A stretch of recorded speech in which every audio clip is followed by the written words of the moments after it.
मात्रै तेल आएन भने पड्किन्छ तेल आयो भने पड्किँदैन भाइले कहाँबाट जानेको तेल लाउनु त भाइले कहाँबाट जानेको कहाँबाट जानेको आम्ला पड्काउनु त ए पड्केन हौ अरे बाङ्गो गयो अम्ला बाङ्गो भयो अरे पड्किँदै पड्किएन हेत्तेरिका हो तेलले हो ए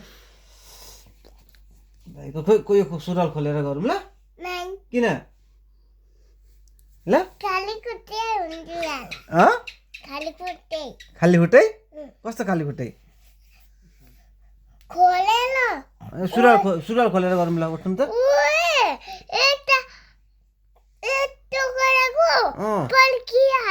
पड्किहालो सुरुवाल खोलेर ल लाज लाग्दैन